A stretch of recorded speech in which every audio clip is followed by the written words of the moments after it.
Last class में अपना LC oscillation तो टॉपिक हो गया था ना, मतलब ईएमआई चैप्टर अपना खत्म हो गया था। आज नया चैप्टर स्टार्ट कर लेते हैं।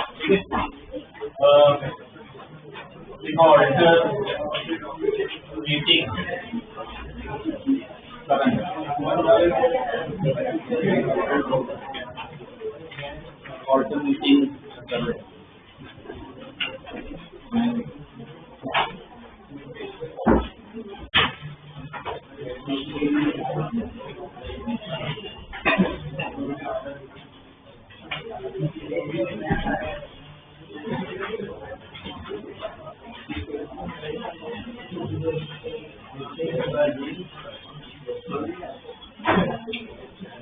ओके, इसका ब्रीफ ओवरव्यू दे देता हूँ, ठीक है, बाद में स्टार्ट करते हैं। ऑल्टरनेटिंग करंट, अभी तक जो हमने करंट स्टडी किए थे वो ओम्स लॉ लगाया था, बैटरी और वो सब अलग अलग सर्किट देखी थी, उसमें जो करंट फ्लो होता है वो क्या एक ही डायरेक्शन में फ्लो होता है। एक ही डायरेक्शन में मतलब क्या है, बैटरी के पॉजिटिव पार्ट से निकलता है, घूम के नेगेटिव पार्ट पे जाता है, ठीक है, एक ही डायरेक्शन फिक्स रहती है। तो ऐसे करंट को जिसमें डायरेक्शन चेंज ना हो, एक ही डायरेक्शन में जाए, ऐसे करंट को हम क्या कहते हैं, direct current, DC, direct current. तो अगर कोई करंट ऐसा हो कि पहले मान लो इस तरफ जा रहा है, बाद में ऑपोजिट डायरेक्शन जा रहा है, कंटिन्यूअस डायरेक्शन चेंज हो रही है, तो ऐसे करंट को हम क्या कहते हैं, alternating current.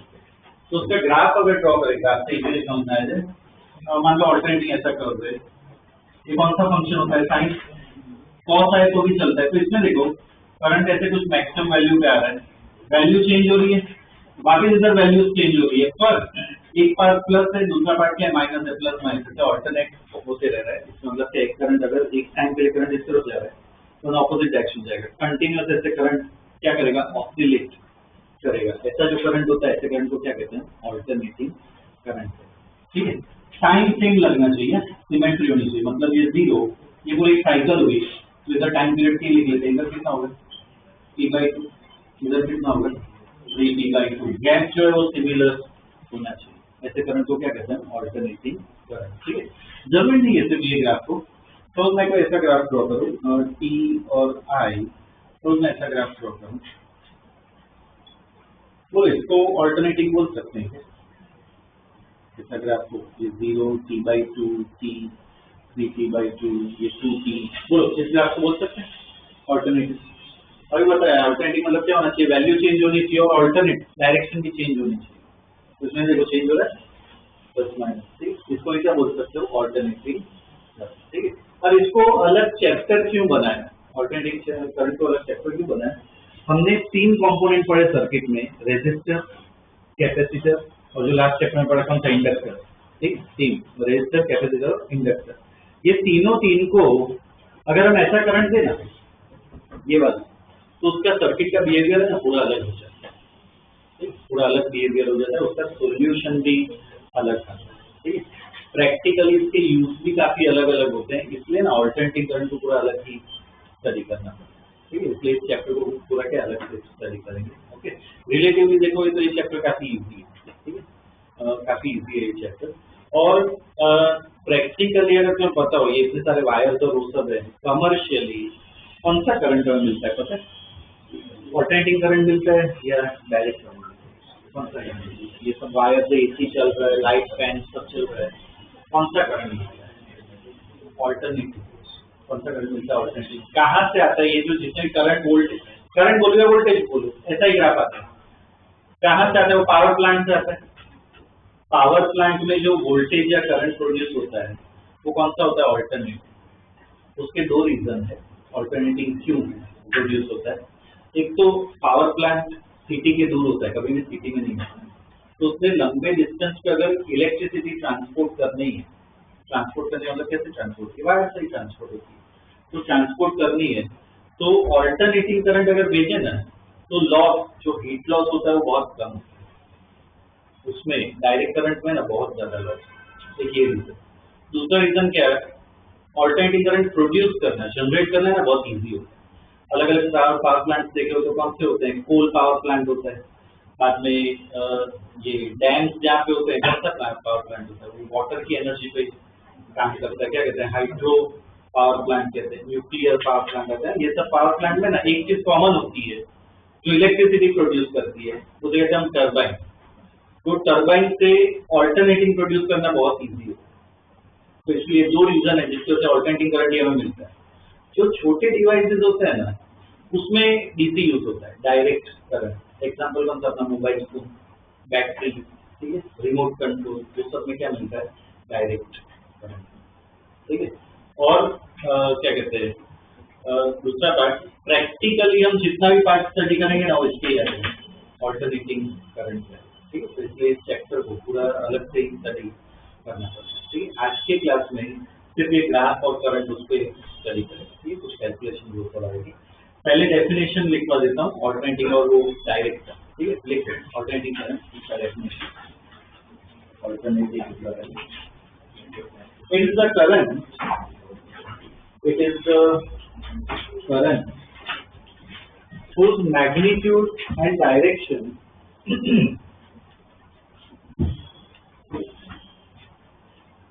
is the current whose magnitude and direction changes periodically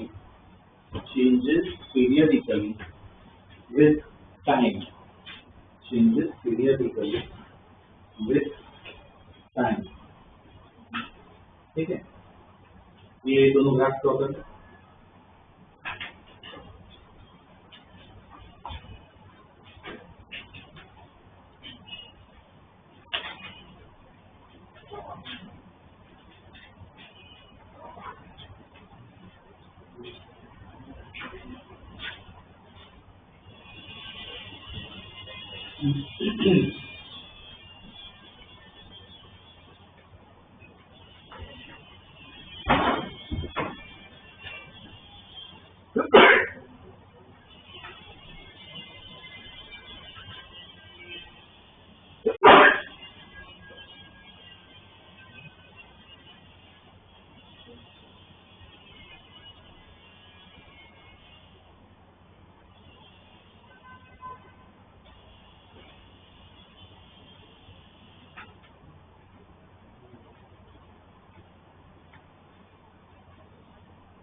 चलिए draw.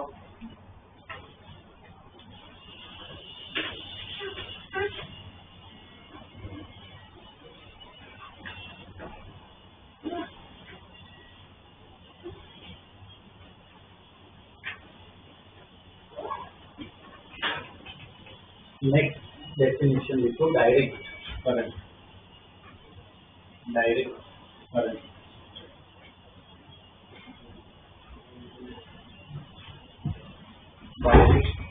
Current okay. Direct current किसे कहते हैं? अगर करंट की डायरेक्शन चेंज ना हो, वैल्यू चेंज हो सकती है, डायरेक्शन चेंज ना हो, तो ऐसे करंट को क्या कहते हैं? डायरेक्ट करंट कहते हैं। ठीक है, एक बैटरी को रेजिस्टर के साथ कनेक्ट करो तो उसमें करंट क्या कांस्टेंट मिलता है, तो ऐसा ग्राफ आएगा हॉरिजॉन्टल लाइन। तो ऐसे करंट को हम क्या कहते हैं? Direct current. क्या कहते हैं? Constant DC. ठीक है, और कुछ जगह मान लो वो हम पढ़ेंगे आगे, रेजिस्टर कैपेसिटर को कनेक्ट करोगे ना, तो ऐसा करंट धीरे धीरे बढ़ता है। तो ऐसे कर, ये भी डीसी है, नेगेटिव में नहीं जा रहा है, डीसी है, तो ऐसे कहते हैं वेरिएबल डीसी, वेरिएबल। ओके, तो इसका डेफिनेशन क्या होगा? देखो, डायरेक्ट करंट का definition, it is the current whose direction does not change, it is the current whose direction does not change and magnitude may or may not be constant, and magnitude may or may not be constant.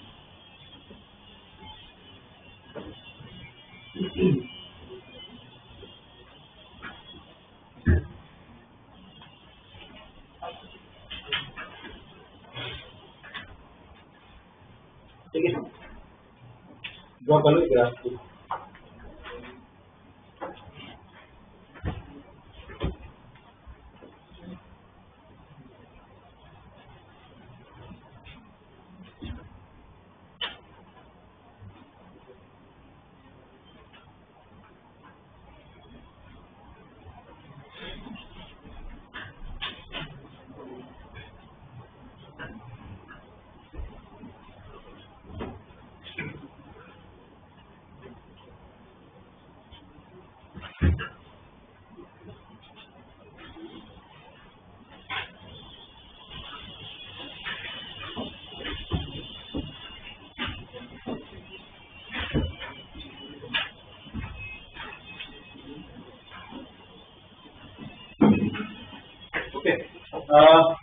ठीक है, ये देखिए, अब जैसे मैं अभी तो मैं करंट के बारे में लिखा है, वोल्टेज में भी ऐसा ही होता है, ऑल्टरनेटिंग वोल्टेज या डायरेक्ट वोल्टेज। ठीक है, सपोज मैं ऐसे इक्वेशन लिखूं, मान लो V इक्वल टू, ये वोल्टेज है, V equal to V naught sine omega t. कौन सा वोल्टेज है, ऑल्टरनेटिंग या डायरेक्ट? साइन ग्राफ या कौन सा है, तो कौन सा होता है वो? साइन कॉस ग्राफ होता है, कौन सा होगा? ऑल्टरनेटिंग। ठीक है, कौन सा वोल्टेज है? Alternating voltage. अपने जो कमर्शियली यूज करते हैं ना, यही आता है। तो आगे जब हम इसके सर्किट और वो सब स्टडी करेंगे ना, यही आता है। ऐसे कौन सा है? ठीक, यही आता है, यही प्रोड्यूस। ठीक है, अब हमने करंट रिलेटेड में डिवाइस पढ़ा था बल्ब। कोई भी बल्ब खरीदो तो बल्ब की क्या है? रेटिंग होती है। ठीक, बल्ब हम खरीदे तो बल्ब की रेटिंग होती है, या तो ऐसे लिखते हैं, सपोज ऐसे लिख रहा हूँ। ठीक है, ये क्या होता है? पावर। ये क्या होता है? वोल्टेज। इसका मतलब क्या है कि अगर मैं 220 वोल्ट दूं बल्ब को, तो बल्ब कितना पावर कंज्यूम करेगा? 100 वॉट कंज्यूम करेगा। ठीक, कम वोल्ट दो तो कम कंज्यूम करेगा पावर। ठीक है, अब क्या लगता है इसमें नॉर्मल जो बल्ब और ट्यूबलाइट वो सब काम करते हैं, तो किस पे काम करते हैं? इस पे काम करते हैं, एसी पे ही काम करते हैं। तो क्या लगता है ये जो वैल्यू है, कौन सी वैल्यू होगी? ऐसे इक्वेशन तो कभी लिखी नहीं होती, वैल्यू लिखी होती है, कौन सी वैल्यू हो सकती है? क्या लगता है? मैक्सिमम, ये V नॉट मतलब कौन सी हुई? Maximum value. क्या लगता है कौन सी वैल्यू होगी? मैक्सिमम वैल्यू, एवरेज वैल्यू भी आती है। ठीक है, और बहुत सारी ऐसी वैल्यूज आती है। एक आरएमएस भी होती है, याद है? थर्मोडायनेमिक्स में पढ़ा था हमने। आरएमएस क्या कहते हैं? रूट मीन स्क्वायर कहते हैं, रूट मीन स्क्वायर। तो बहुत सारी वैल्यूज आती है, प्रोबेबल वैल्यूज आती है, तो बहुत सारी वैल्यूज आती है। क्या लगता है ये कौन सी वैल्यू दी होगी? मैक्सिमम दी होगी। इतना वोल्टेज मैक्सिमम दे सकते हैं, इससे ज्यादा ऐसा हो सकता है। लॉजिकल सोचे तो गलत नहीं है कि ये मैक्सिमम वोल्टेज हो, इससे ज्यादा नहीं देना चाहिए। पर ये जो रेटिंग होती है ना, कौन सी वैल्यू होती है? ये भी होती है, ये भी आरएमएस की, मैक्सिमम नहीं, आरएमएस। क्यों होता है वो आगे हम स्टडी करेंगे। कोई भी इलेक्ट्रिकल डिवाइस कनेक्ट करो, मेन अपना पार्ट जो है लेना देना कितनी एनर्जी कंज्यूम हो रही है।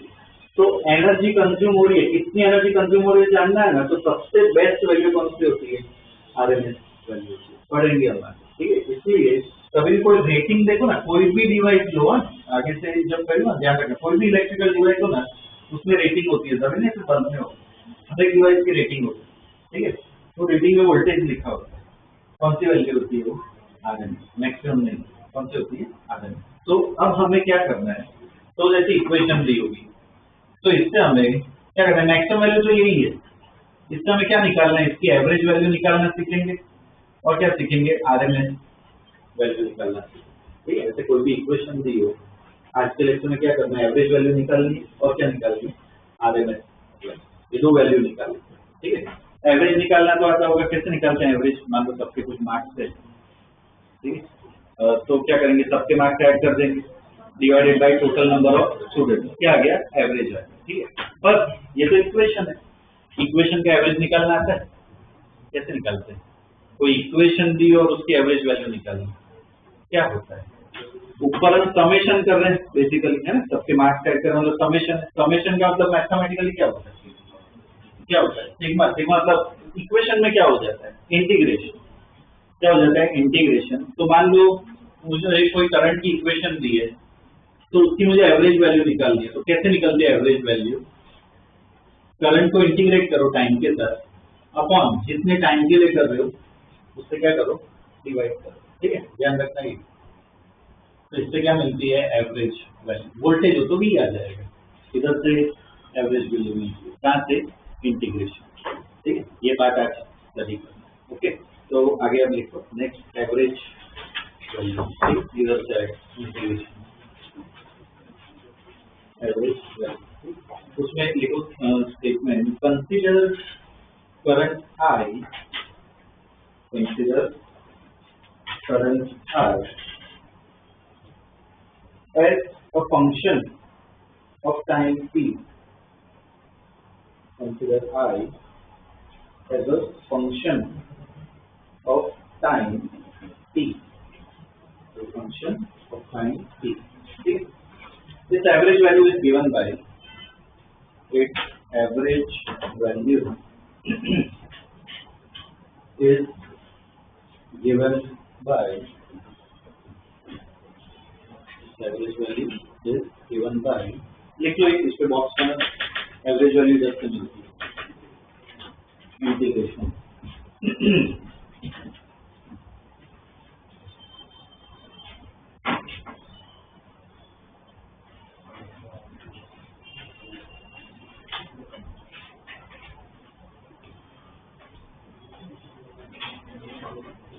ठीक है।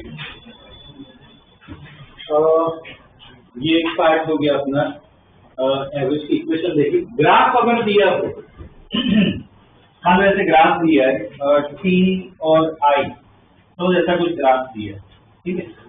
तो ग्राफ से भी एवरेज वैल्यू निकाल सकते हैं, इंटीग्रेशन करते हैं, मतलब ग्राफ में क्या करते हैं, एरिया। तो अगर ग्राफ दिया होगा, मान लो इधर से इधर एवरेज निकालना है, तो एरिया निकाल दो, ऊपर का एरिया पॉजिटिव लेना, नीचे का एरिया नेगेटिव, ठीक है। तो इधर जो एवरेज वैल्यू है वो कहां से आएगी, ग्राफ से निकालना है, तो टोटल एरिया निकाल दो, अपॉन इधर किससे डिवाइड करना है, टाइम है, मतलब क्या हो जाएगा, ये लेंथ, ये जो लेंथ होती है जहां से जहां एरिया निकाल दो उससे डिवाइड कर दो, लेंथ कहां पे लेनी है, एक्स पे, ठीक है। तो इधर से भी करंट निकाल दो, हर एक प्रॉब्लम करेंगे, ठीक है। ये वाला पार्ट भी ग्राफ,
देखिए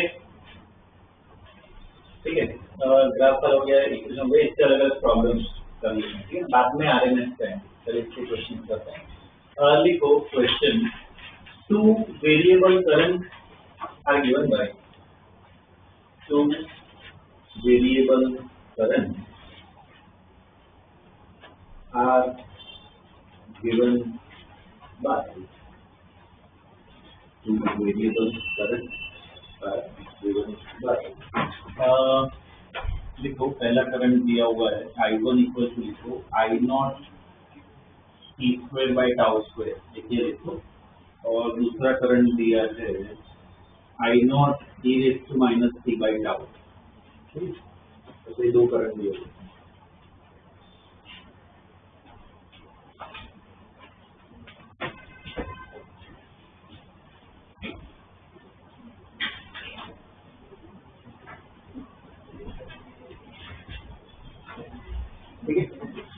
Find the average current. Find the average current from t equal to 0 to tau. From t to 0 to tau.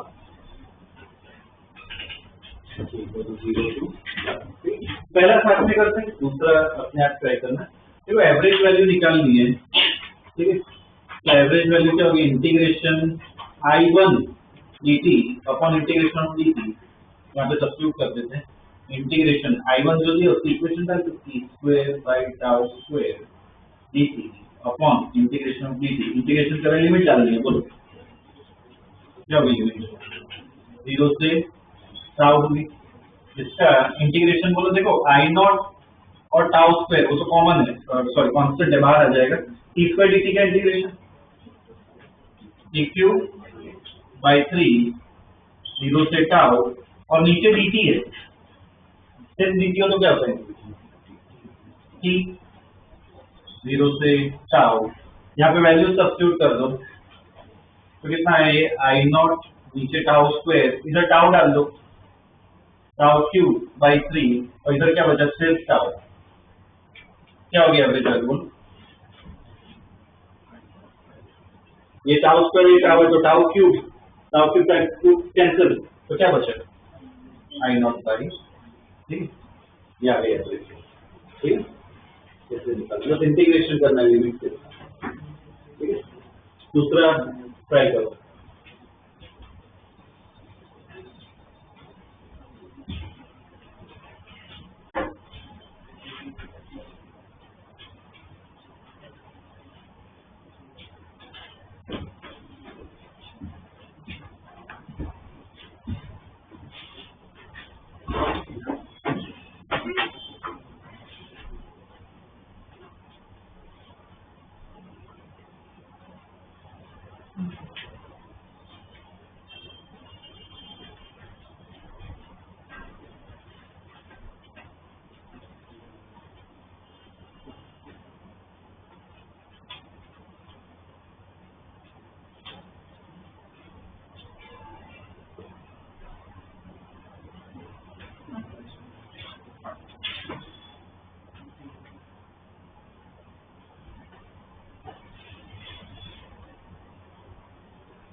Okay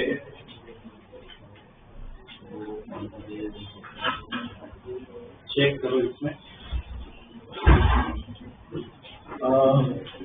इसमें क्या होगा, I average equal to integration क्या होगा इसका, तो I naught e raise to minus t by tau d t, और नीचे क्या आएगा इंटीग्रेशन डी टी, लिमिट तो सेम ही है 0 से टाउ। तो इसका देखो इंटीग्रेशन आना चाहिए, ये नीट जेड वाली दोनों में ये आ सकते हैं। आई नॉट तो चलो कांस्टेंट है, क्या होगा इसका integration e raise to minus t by tau यही रहता है, और इसके साथ जो कांस्टेंट है वो डिवीजन में आ जाता है, तो इसके साथ कांस्टेंट क्या है -1 बाई टाउ तो होता है, ठीक है, डिवीजन में आ जाता है 0 से टाउ डिवाइडेड बाय अकेला डी है, क्या होगा इसका इंटीग्रेशन अकेला डी 0 से टाउ। तो देखो यहाँ पे ये -1 बाई टाउ ऊपर चला जाएगा, तो माइनस आई नॉट टाउ, इसमें लिमिट डालो, लिमिट डाली दो डायरेक्ट, पहले टाउ डालो क्या हो जाएगा, इधर पहले टी की जगह टाउ डालो क्या हो जाएगा -1 मतलब e की पावर -1 माइनस, अब 0 डालो e रेज़ टू 0 क्या हो जाएगा 1, ठीक है, अपॉन नीचे तो क्या आ जाएगा टाउ। तो देखो टाउ और टाउ कैंसल, तो I average equal to minus को अंदर डाल दो, आई नॉट तो ऐसा ही रहेगा, माइनस को अंदर डाल दो तो उल्टा लिखना है, ठीक है। इसकी वैल्यू अप्रॉक्स कैलकुलेट करोगे, ई की वैल्यू याद है कितनी होती है 2.718, ई की वैल्यू क्या होती है 2.718, तो ये डालोगे कैलकुलेट करोगे तो आएगा 0.63 आई नॉट, ठीक, कितनी वैल्यू है 0.63 आई नॉट।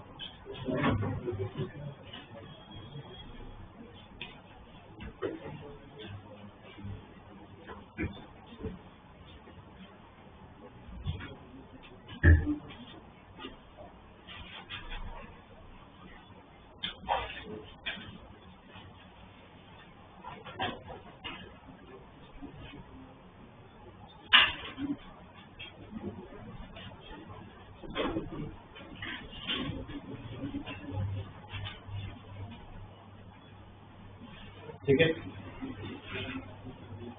वैसे अलग अलग क्या इक्वेशन आ सकती है, ठीक है। एक और देखते हैं, एक और इक्वेशन है ना इम्पोर्टेंट है, लिखो find the average value,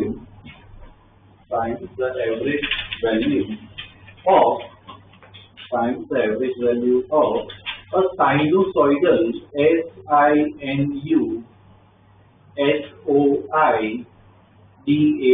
sinusoidal sinusoidal, find the average value of a sinusoidal current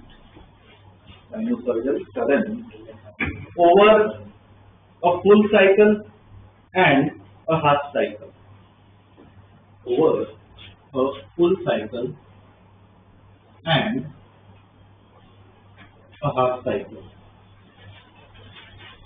okay, पहले तो साइनोसॉइडल करंट, साइनोसॉइडल वर्ड है मतलब क्या है, या तो साइन हो सकता है या तो कॉस, साइन या कॉस है ना, तो उससे साइनोसॉइडल, तो कोई भी लेते हैं आंसर सेम ही आएगा, साइन ले लेते हैं। तो I equal to general equation बनानी है I naught sine omega t, ठीक है, ऐसे मान लो कोई करंट साइनोसॉइडल करंट, तो फुल साइकिल मतलब क्या, वो ग्राफ का नॉलेज यूज करते हैं, इसमें ये टी यहाँ पे आई, तो ऐसा ग्राफ होगा, फुल साइकिल मतलब ये फुल, तो ये 0 यहाँ पे टाइम पीरियड हो जाएगा टी, ठीक है, यहाँ पे मैक्सिमम करंट क्या है आई नॉट, ठीक है, ये ऐसा ग्राफ होगा।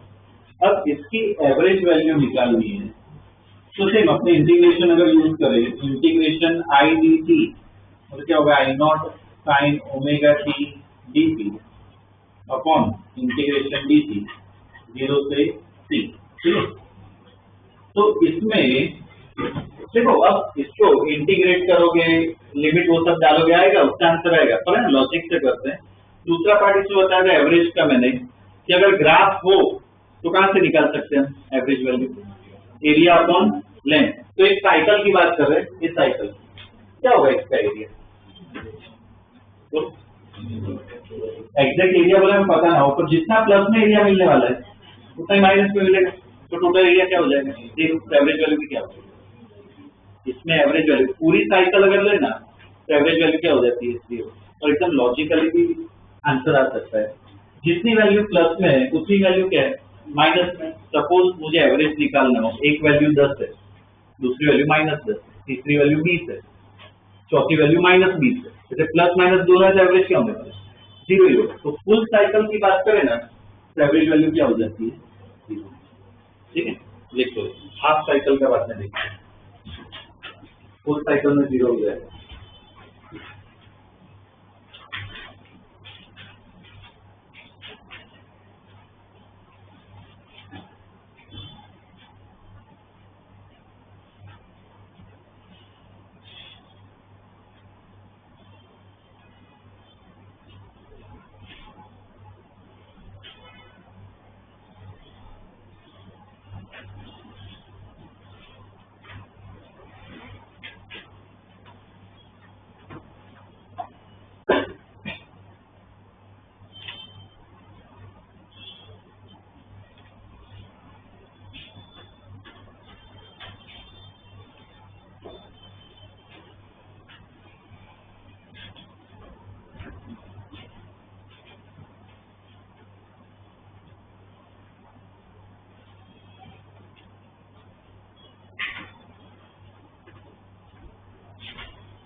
अब है ना हाफ साइकिल देखते हैं।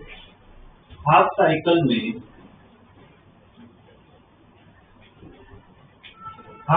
में क्या होगा, इक्वेशन तो यही है, ग्राफ भी यही है, बस फर्क कितना है, कहां से कहां स्टडी करेंगे हाफ साइकिल तक, मतलब कहां तक स्टडी करेंगे T/2। ठीक है, या तो ये पार्ट स्टडी करो या तो ये हाफ स्टडी करो, वैल्यू एक ही रहेगी 0 से। अब लिमिट क्या हो जाएगी T/2। ठीक है, अब बताओ 0 आ सकता है क्या, जैसे तो एक हाफ देख रहा हूँ तो सिर्फ इतना ही हाफ होगा, तो क्या कैंसिल हो नहीं सकता। ठीक है, तो इसमें आंसर मिलेगा, तो इसमें हमें क्या सॉल्व करना पड़ेगा। तो I0 तो कांस्टेंट है, इट कैन बी एब्सोल्यूट, क्या होता है माइनस को बाहर ले लेते हैं, cos ओमेगा टी, और इसे क्या आता है ओमेगा, जो कांस्टेंट है वो डिवीजन में आ जाता है 0 से T/2 अपॉन इसका dt का तो क्या हो जाएगा T 0 से T/2। अब I0 और ओमेगा तो कांस्टेंट है, माइनस यहाँ पे, अब लिमिट डाल दो तो हो जाएगा cos ओमेगा T/2 माइनस, अब 0 डालो क्या हो जाएगा cos 0 अपॉन इधर लिमिट डाले तो क्या हो जाएगा T/2। समझ में आ रहा है? ठीक, अब इसमें देखो क्या कर सकते हैं, ये कांस्टेंट सब एक साथ लिख लेते हैं, तो -2 I0 बाई ओमेगा टी। ठीक है, ओके, अब देखो इसमें एक काम करो, डायरेक्टली हम स्टडी कर सकते हैं। क्या करते हैं, I0 by omega T, capital T क्या है इधर टाइम पीरियड, टाइम पीरियड का फॉर्मूला क्या होता है ओमेगा के टर्म्स में, क्या होता है 2 बाई ओमेगा, इधर 2 भी है, ये लिमिट में डाल दूंगा, माइनस cos 0 अपॉन इधर भी टी है, 2 बाई ओमेगा डालो, 2 और 2 कैंसिल, क्या बचा पाई बाई ओमेगा। तो देखो एवरेज वैल्यू, अब क्या हम इतना डायरेक्ट कर सकते हैं, ये ओमेगा और ये ओमेगा कैंसिल हो जाएंगे, तो क्या बचा इधर कांस्टेंट, क्या बचा I0 बाई पाई।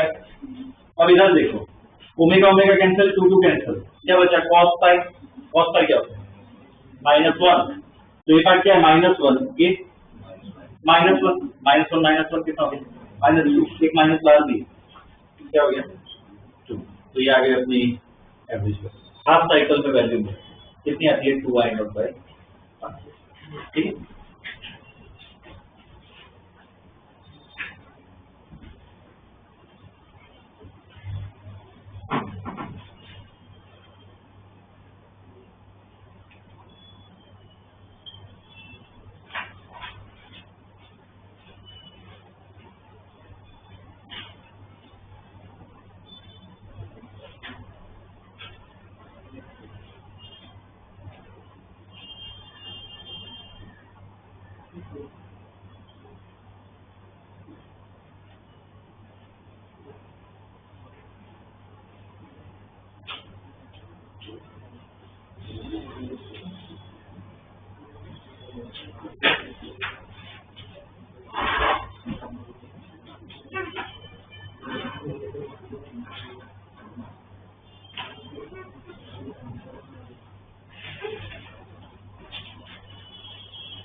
ये लिख लो उसका, ये नेक्स्ट क्वेश्चन में ग्राफ ड्रॉ कर लेना, क्वेश्चन में लिखवाया।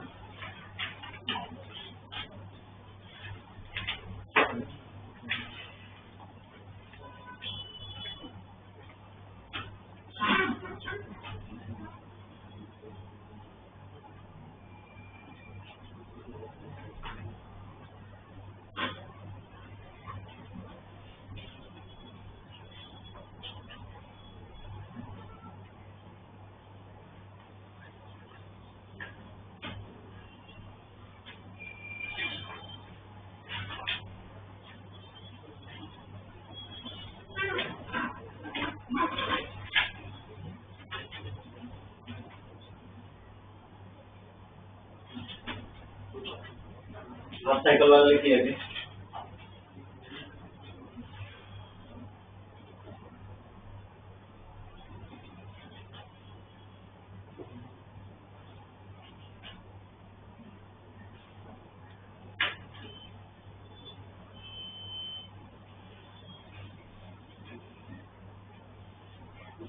ये ग्राफ वाला जो क्वेश्चन है, ठीक है, ये इसमें क्वेश्चन लिख लो ग्राफ वाले में।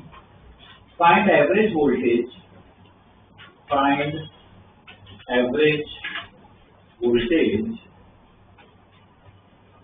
From t equal to 0 to 8 seconds. Find average voltage from t equal to 0 to 8 seconds. ठीक है, ये पूछा है। अब देखो इसमें ग्राफ दिया है, कैसे सॉल्व करेंगे? एरिया से ऊपर वाला एरिया निकालोगे वो पॉजिटिव लेना, नीचे वाला एरिया नेगेटिव, डिवाइड बाय क्या करना है, लेंथ क्या है इसका, लेंथ मतलब एक्स कितनी होगी 8, ठीक है। चलो ये तो एकदम इजीली हो जाएगा, area upon length equal to average मिल जाएगा।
क्या रहे आंसर? कितना रहे? 25/8। ओके, एरिया अपॉन लेंथ है। एरिया निकाले, ट्राइंगल का एरिया हाफ इंटू बेस कितना होगा 2, हाइट क्या होगी 10, प्लस इस रेक्टेंगल का एरिया, लेंथ कितनी होगी 2 है ना, 2 से 4 है, लेंथ कितनी होगी 2, ब्रेथ कितनी है 10, तो 2 इंटू 10। ये एरिया पॉजिटिव, ये पार्ट फ्लैट है, इसका तो कुछ एरिया होगा नहीं, माइनस इसका एरिया जो होगा हाफ इंटू बेस कितना होगा ये 2, हाइट कितनी है 5, तो 2 इंटू 5, -5 मत लेना, ऑलरेडी हमने माइनस ले लिया, ठीक, अपॉन लेंथ कितनी है 8। क्या है आंसर? 25/8 वोल्ट ना, ये वोल्टेज है, आई मत लिख लेना, वोल्टेज है, ठीक है, ये वैल्यू आएगी, ठीक है। तो ग्राफ वाले क्वेश्चन भी आ सकते हैं।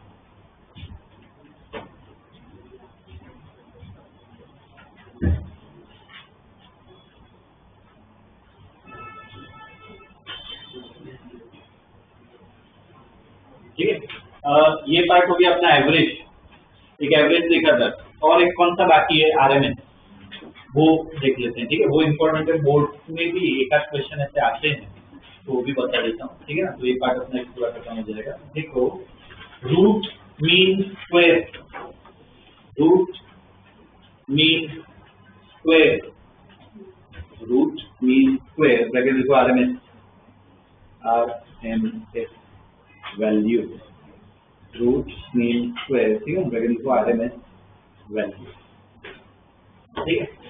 अब वो क्या होता है समझते हैं, ठीक है।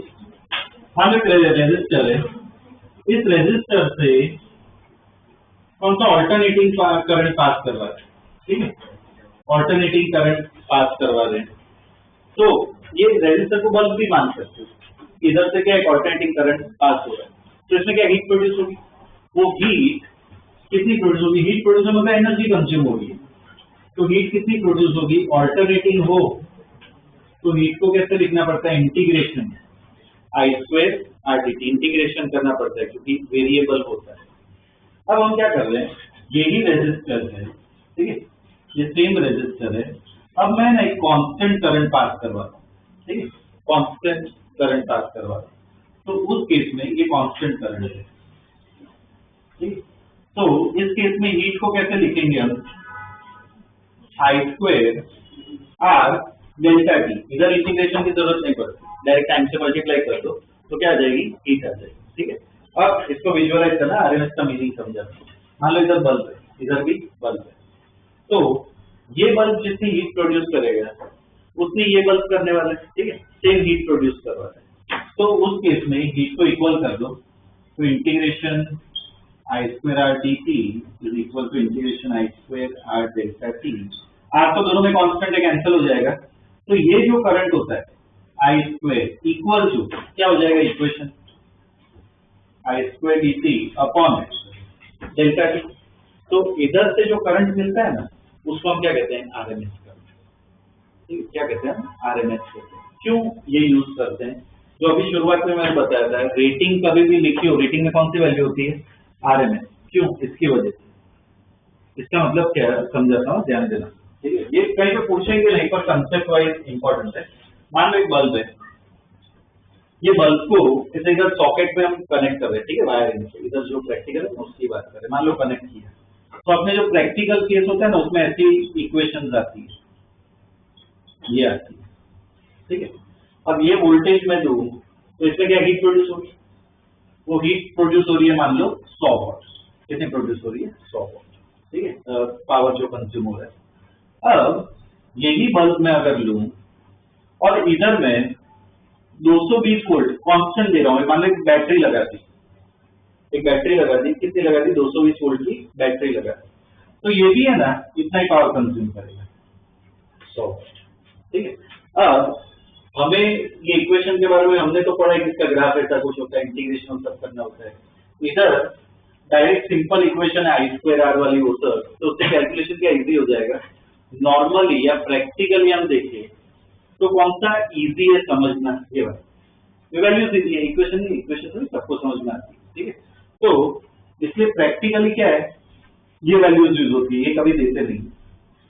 तो ये जो वैल्यू होती है उस वैल्यू को हम क्या कहते हैं, आरएमएस वैल्यू, ठीक, क्या कहते हैं हम, आरएमएस वैल्यू। वो यहाँ से आता है कि बेसिकली हीट क्या करनी है दोनों में, सेम करनी। तो ये जो करंट मिला ना हमें, ये करंट ये वाला, इसको हम आरएमएस करंट, ये तो अल्टरनेटिंग करंट, ये जो करंट मिलता है कांस्टेंट करंट, उसको हम कहते हैं आरएमएस। तो आरएमएस करंट हमें चाहिए ना, तो यहाँ से आएगा, क्या होगी उसकी इक्वेशन, इंटीग्रेशन एवरेज में क्या करते थे आई डी टी, यहाँ पे क्या करना है आई स्क्वायर, ठीक, इधर से आएगी आरएमएस। पहले इसका डेफिनेशन लिखवा रहा हूँ, बाद में लिखेंगे इसके फॉलोअर्स लिखो। देखो RMS current, RMS current is that value of, RMS current is that value of direct current, RMS current is that value of direct current which produces same amount of heat, which produces same amount of heat in the same resistor, is the same resistor, in the same resistor in same time interval, in same time interval, in same time interval, ठीक है। लिख लो ये diagram proper equation.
देखिए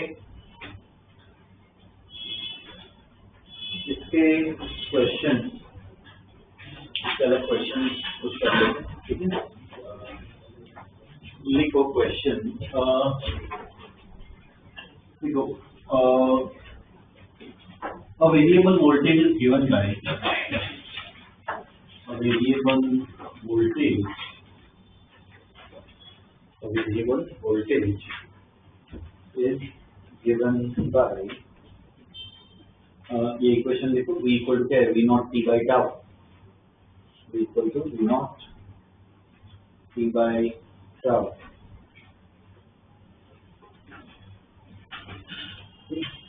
Find RMS value, find RMS value from t equal to 0 to tau,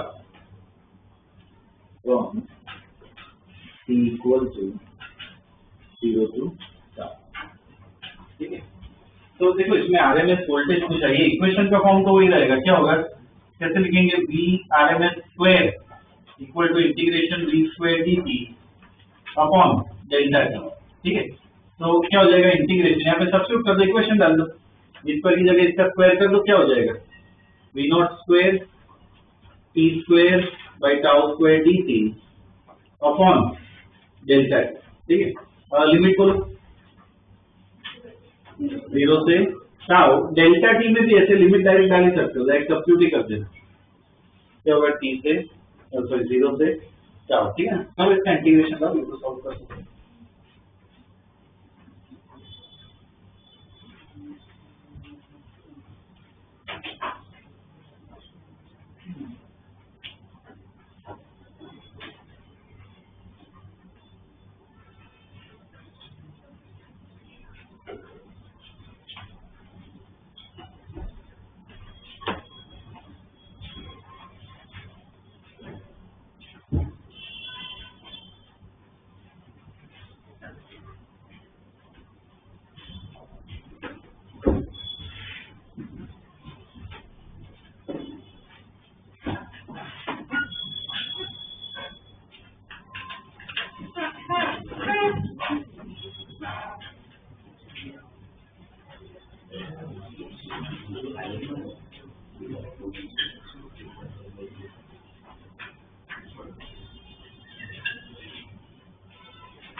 आ रहा है क्या answer?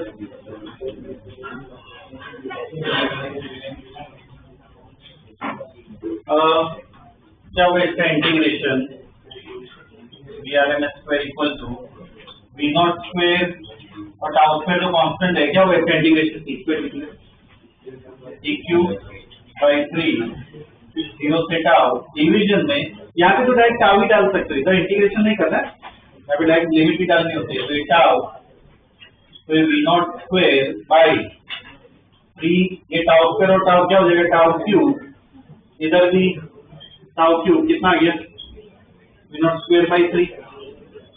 ये पूरा इंटीग्रेट करो ना, तो ध्यान रखना ये जो वैल्यू मिलती है वो कौन सी होती है, स्क्वायर होती है, V R M S square होती है, तो वी आर एम एस क्या होगा, इसका अंडर रूट भी लेना, क्या हो जाएगा, वी नॉट बाई रूट। ठीक है, यह आएगी अपनी आर एम एस वैल्यू। ठीक है, तो ये एक पार्ट हो गया, ठीक है ना, इसमें भी सेम अलग अलग टाइप के क्वेश्चन करने। नेक्स्ट क्वेश्चन लिखो, find the RMS value, find the RMS value,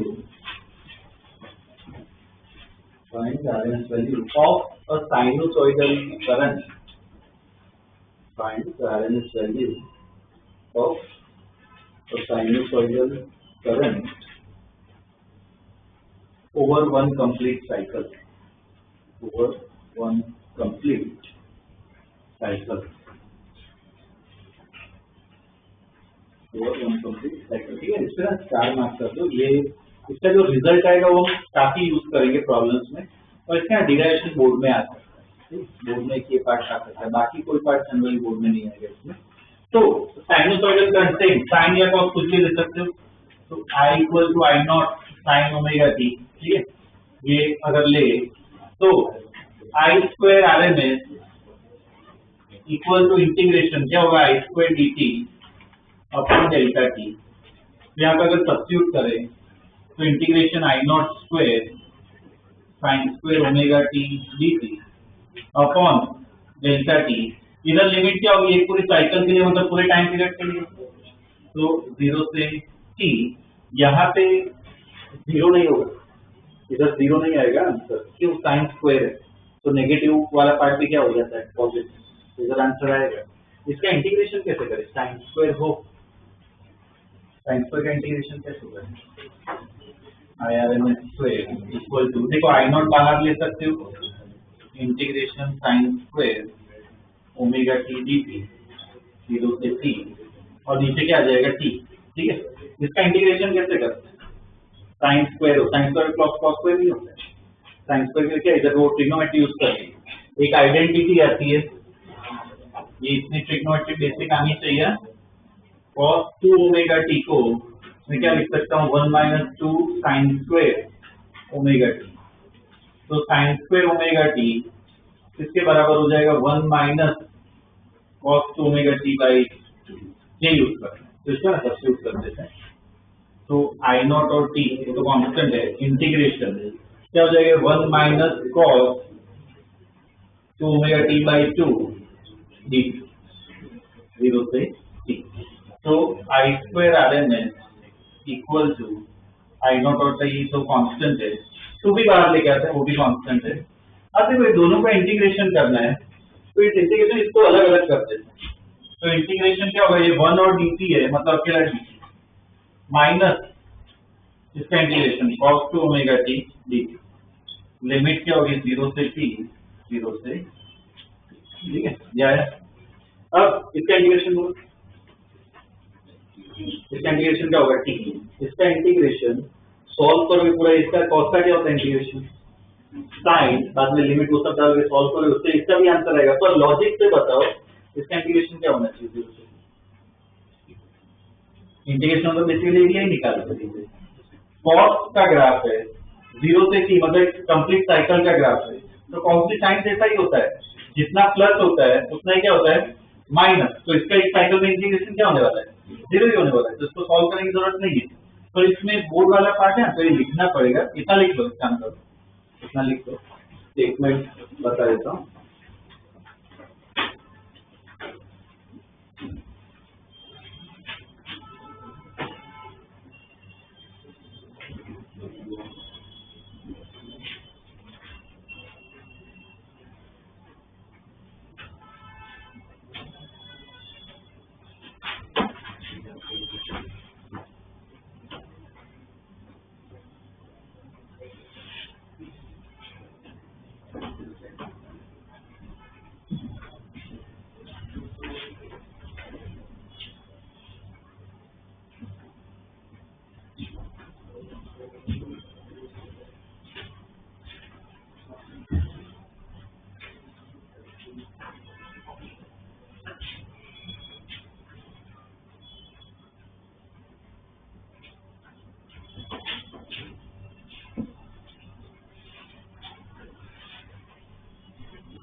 देखिए इतना तक, इसके आगे ना लिखो स्टेटमेंट, इसके आगे लिखो स्टेटमेंट, लिखो for a complete cycle,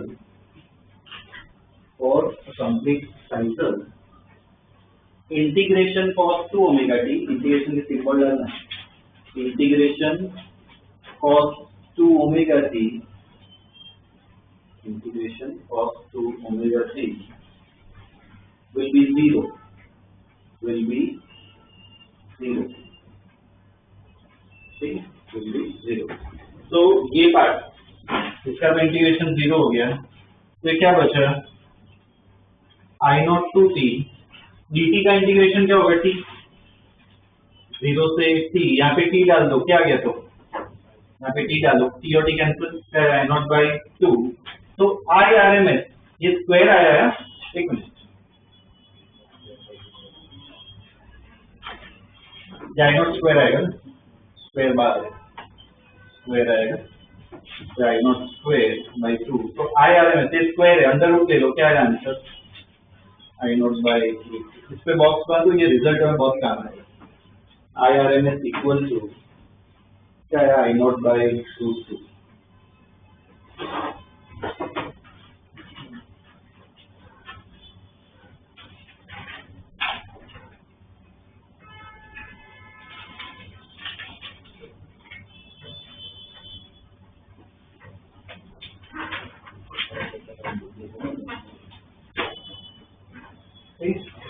IRMS क्या है अपना आंसर? I not by 3। ठीक है, ये रिजल्ट होगा। ये रिजल्ट ध्यान रखना, काफी बार हम प्रॉब्लम्स में यूज करेंगे। ठीक है, RMS वैल्यू इधर से मिल जाएगी। ठीक है, ये एक पार्ट हो गया। इसमें ना एक दो टाइप और करवाने हैं, तो ये पूरा कंप्लीट हो जाएगा अपना। नेक्स्ट क्वेश्चन हो graph proper. Graph proper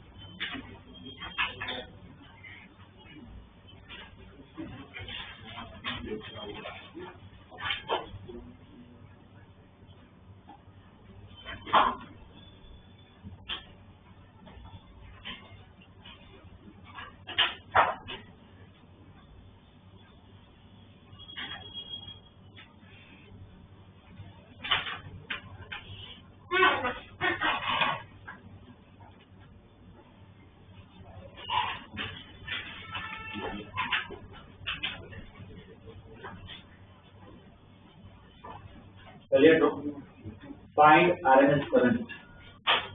find RMS current. अब इसमें ये RMS करंट जो है, अब देखो ग्राफ दिया है और ये कि ये सर्कुलर आर्क है। इधर अगर RMS निकालना हो तो यहाँ पे जो हमने वो एवरेज में किया था कि एरिया बाय लेंथ वाला जो कंसेप्ट था कि सपोज आई स्क्वायर RMS है, शायद ऐसा लॉजिक है कि एरिया स्क्वायर बाय लेंथ कर देते हैं। ये गलत, ये यूज ही नहीं करते। RMS वैल्यू निकालनी हो ना तो इक्वेशन भी यूज करनी पड़ती, इंटीग्रेशन आई स्क्वायर dt अपॉन डेल्टा। इधर ये इक्वेशन भी यूज करनी पड़ेगी, तो इधर से इक्वेशन बनानी पड़ेगी हमें। सर्कुलर आर्क है, सर्कल का जो इक्वेशन होता है, पता है क्या होता है सर्कल की इक्वेशन? पता होनी चाहिए, ध्यान रखना। ना पता हो तो ध्यान रखना, क्या होती है सर्कल की equation? X square plus R square equal to, sorry x square plus y square equal to R square. R क्या होता है? रेडियस। अब इधर एक्स एक्सिस पे क्या है? एक्स एक्सिस पे क्या है? टी। तो इधर एक्स टी आएगा। वाई एक्सिस पे क्या जगह? वाई एक्सिस की जगह क्या है? करंट। तो यहाँ पे क्या आएगा? आई स्क्वायर। रेडियस कितना होगा? तो 0, यही रेडियस होगा ना, तो क्या होगा? A square. तो देखो इधर से आई स्क्वायर आ गया, आई स्क्वायर कितना आएगा? ए स्क्वायर माइनस सी स्क्वायर। अब कर दो सब्स्टिट्यूट यहाँ पे, तो कितना आ जाएगा? इंटीग्रेशन आई स्क्वायर की जगह a square minus c square dt upon delta t. ठीक है, अब आ जाएगा आंसर। लिमिट बताओ, लिमिट के लिए क्या टाइम देखो।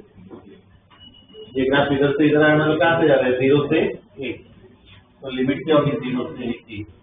कर लो सॉल्व, क्यों क्या रहा है?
इसका इंटीग्रेशन क्या होगा? देखो ए स्क्वायर डी टी क्या होगा इसका integration? A square d t का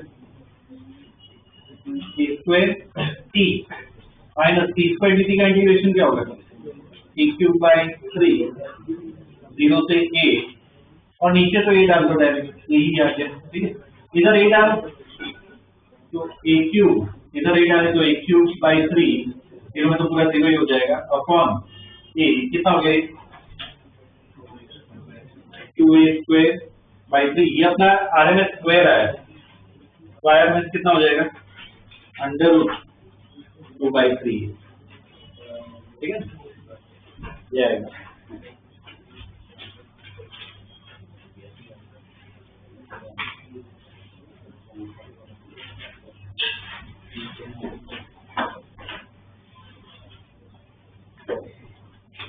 ओके, इसमें ना एक और टाइप बचा है क्वेश्चन, ये हो जाएगा तो पूरा मतलब पूरा ही कवर हो जाएगा। ठीक है, जीरो नीट की अगर बात करें, अगर इससे क्वेश्चन आया आरएमएस के एवरेज तो इससे ही आएगा, इसमें से ही आएगा। ठीक है, नेक्स्ट क्वेश्चन लिखो, find the RMS value,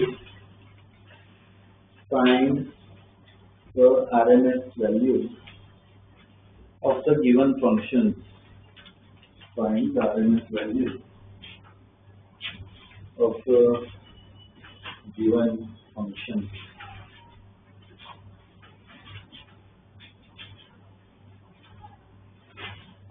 okay, अब इसमें अलग अलग इक्वेशन से बताता हूँ, इसमें कॉन्सेप्ट है। मान लो ऐसे करंट दिया हुआ है I इक्वल टू मान लो कुछ A plus B sign omega T, ऐसा दिया। ठीक है, ओमेगा टी प्लस 5 मान लो, ऐसा कुछ इक्वेशन, और इसकी आरएमएस वैल्यू निकालनी है। तो देखो ये जो ए पार्ट है, ए पार्ट क्या कांस्टेंट है, मतलब ये कौन सा करंट हुआ? ये करंट जो है वो दो करंट का बना है, ये कौन सा करंट हुआ? डीसी। कांस्टेंट ए क्या होगा? डीसी। ये कौन सा करंट होगा? एसी। तो ये डीसी दिया हुआ है, ये एसी। ऐसा कोई कॉम्बिनेशन आया ना और उसमें तुम्हें आरएमएस वैल्यू निकालनी हो, क्या करो? इसकी आरएमएस निकालो, इसकी आरएमएस निकालो, पाइथागोरस लगा डायरेक्ट, उससे ही आ जाएगा। तो क्या होगा? अंडर रूट पहले की आरएमएस स्क्वायर, दूसरे करंट की आरएमएस वैल्यू, उसका स्क्वायर, खत्म, पाइथागोरस लगा। ठीक है, इंटीग्रेशन से करने जाओगे ना बहुत बड़ा हो जाएगा, एक ट्रिक बता रहा हूँ। ठीक है, वो यूज कर सकते हो। तो आई आरएमएस इक्वल टू क्या होगा? अंडर रूट, इसकी आरएमएस वैल्यू क्या होगी? कांस्टेंट है तो क्या होगा? कोई चीज कांस्टेंट होती है तो उसकी एवरेज वैल्यू भी यही रहती है, आरएमएस वैल्यू भी यही रहती है, कोई फर्क नहीं पड़ता। तो क्या होगी? इसमें क्या डालोगे? ए स्क्वायर ही रहेगा, इसकी आरएमएस वैल्यू हमने डेरिवेशन किया था, साइन या कॉस है, साइनोसॉइडल वाला किया था, क्या था? आई नॉट बाई रूट 2, वो रिजल्ट याद ही रखना। तो रिजल्ट क्या होगा? अच्छा होगा बी, मैक्सिमम वैल्यू क्या है? बी बाई रूट 2, ये उसकी आरएमएस वैल्यू, उसका स्क्वायर। सॉल्व ना रहे क्या किया? पहली आरएमएस वैल्यू, दूसरी आरएमएस वैल्यू। ठीक है, पाइथागोरस लगा रहे, तो क्या होगा? A square plus b square by 2 आ गया, डायरेक्ट आ गया। ठीक, पाइथागोरस डायरेक्ट लगा सकते।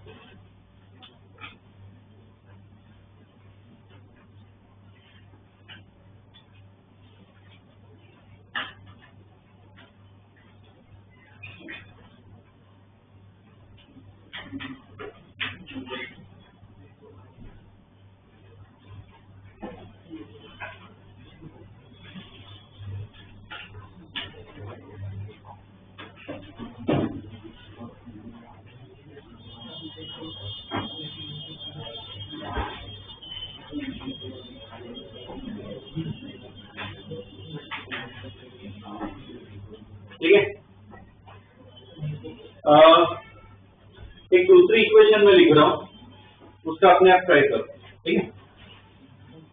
I equal to 2 plus 3 sine omega 1 t plus 5 sine omega 2 t।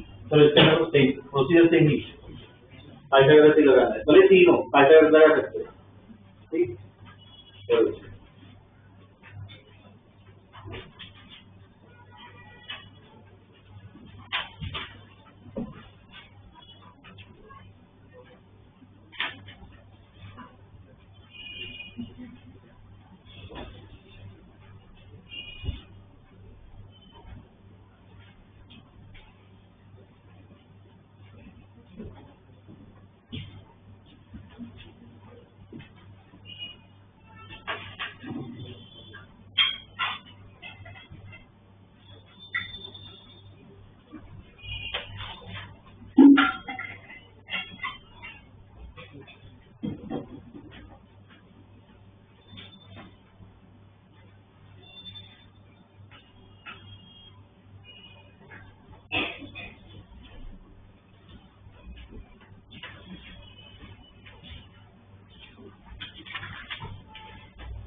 तो चेक करो, देखो 3 दिया है, जो 3 में पाइथागोरस लगाओ, पहले में क्या होगा, यही होगा आरएमएस वैल्यू, तो 2 स्क्वायर प्लस इसकी आरएमएस वैल्यू 3 बाई रूट 2, उसका स्क्वायर, इसकी आरएमएस 5 बाई रूट 2, इसका स्क्वायर, बस हो गया। अंडर रूट से कितना हो जाएगा, 4 प्लस 9 बाई 2 प्लस 25 बाई 2, क्या आंसर कितना है, रूट 21 जो होगा अपना आरएमएस, ठीक। डायरेक्ट ही कर सकते हो, इसमें दो तो ऐसा आ जाए और इंटीग्रेशन करने बैठो तो कितना लंबा हो जाएगा, स्क्वायर और वो सब का करना है, क्या ये यूज करना है, ये जेडो लिखना है, आ चुका है, ठीक है, डायरेक्ट यूज कर सकते हैं, ठीक है। इसमें बस एक पार्ट है जिसमें एक एक्सेप्शन जैसा आता है, वो एक बता देता है। तीसरा इसमें लिखो I इक्वल टू, इसमें लिखो 2 plus 3 sine omega T plus 4 sign omega T plus 5/2, ऐसा कुछ नहीं। ये क्वेश्चन देखो,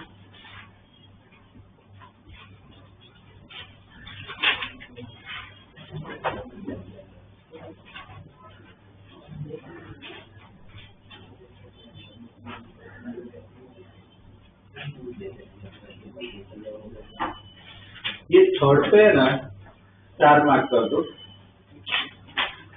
इसमें ध्यान देना है, ठीक है। ये क्वेश्चन भी कम्प्लीटली हुए आ सकते हैं। अब देखो सेकंड और थर्ड में क्या फर्क है, सेकंड में ना फ्रीक्वेंसी देखो क्या थी, ओमेगा 1 और ओमेगा 2 अलग फ्रीक्वेंसी, इधर दोनों में देखो फ्रीक्वेंसी सेम है, इधर भी ओमेगा है, यहाँ पे भी ओमेगा है। अगर फ्रीक्वेंसी सेम आए और ये वाला यूज करोगे ना पाइथागोरस, इससे गलत आंसर है। क्या होता है इसमें रीजन है ना, थोड़ा इन्वॉल्व हम आगे पढ़ेंगे, इसमें दो फ्रीक्वेंसी सेम हो ना तो दोनों कंबाइन होके ना एक ही इक्वेशन बनाते हैं, उसे इंटरफेरेंस कहते हैं, हम पढ़ेंगे आगे के चैप्टर्स में आएगा, उसे इंटरफेरेंस कहते हैं। तो फ्रीक्वेंसी सेम हो ना तो ये दोनों को एक इक्वेशन में पहले कन्वर्ट करना पड़ेगा, तो इन दोनों को टू तो वैसा ही रहेगा, इन दोनों को एक ही इक्वेशन में कन्वर्ट करना है, तो प्लस ये कुछ वैल्यू होगी 3 और 4 मिला के पता है कुछ वैल्यू देंगे, साइन ओमेगा टी प्लस 5। तो ये वैल्यू निकालनी है। कैसे निकालनी है? इधर वो वेक्टर एडिशन यूज करो। तो ये जो वेक्टर है 3, उसको इस तरफ बना दो। ये जो वेक्टर है देखो, इसमें साइन ओमेगा टी, इसमें sign omega T plus pi by 3। इसका मतलब क्या हुआ? ये 60 डिग्री आगे है। तो ये जो 4 वाला वेक्टर है उसको कहाँ पे, यहाँ कहीं पे बनाओ। कितना एंगल होगा? 60 डिग्री। तो इनका रिजल्टेंट, इनका जो रिजल्टेंट है वो कहाँ से आएगा? ये रिजल्टेंट है, उसको कुछ आई नॉट मान लो नाम दे देते हैं। तो आई नॉट इक्वल टू, याद है फॉर्मूला वेक्टर का क्या होता है? Under root a square plus b square plus 2ab cos theta. Theta कितना होगा? 60। करो ये कैलकुलेट, कितना आ रहा है ये?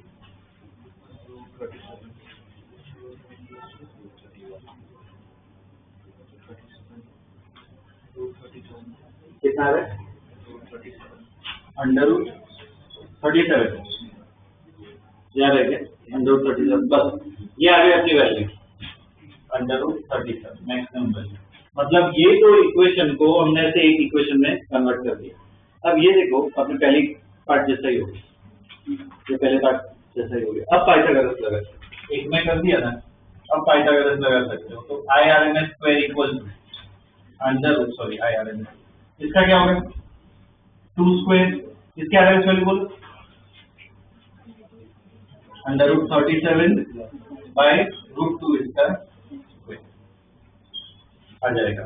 ये लो, ये कितना लिख लो, इससे 4 मार्क कर देना।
क्या है आंसर?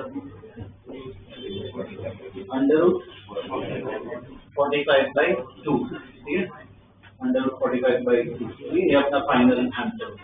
तो ऐसे अलग अलग वेरिएशन है, उसमें ध्यान देना है, ठीक है ना। ऐसा क्वेश्चन है, अब देखो ये इतना प्रैक्टिस किया ना, जेईई नीट में इसके बाद क्वेश्चन नहीं आएगा। कुछ चैप्टर्स हैं फिजिक्स में जिसमें से प्रैक्टिस करो ना, तो उसमें से ही क्वेश्चन आता है। तो अल्टरनेटिंग करंट ऐसा चैप्टर, हम जो प्रैक्टिस करेंगे ना उसमें से ही आने वाला है, उससे बाहर वेरिएशन नहीं आएंगे, ऐसा ही टाइप है। और जब उसको अलग क्वेश्चन आ जाए, मान लो अलग चैप्टर इलेक्ट्रोस्टैटिक्स जैसा है, उससे 100 प्रॉब्लम भी कर, हो सकता है कोई अलग क्वेश्चन आ जाए, ठीक है। तो कुछ 12th में है ऐसे चैप्टर जिसमें ऐसा ही केस, ठीक है ना। तो ये केस है, ओके।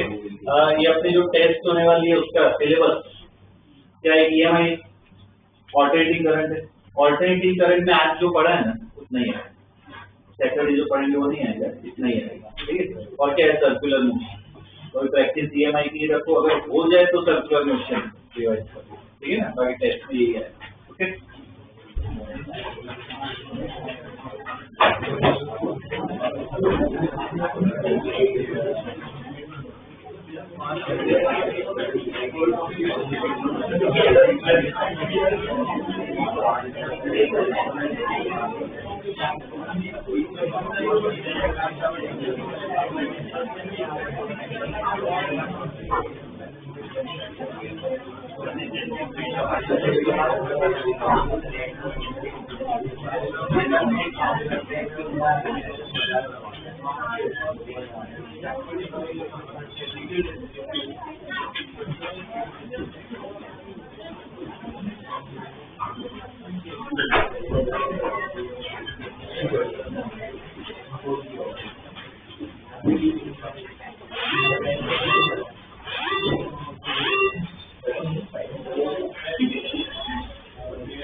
डिफरेंशिएशन में क्या होता है आगे मतलब मल्टीप्लिकेशन इंटीग्रेशन को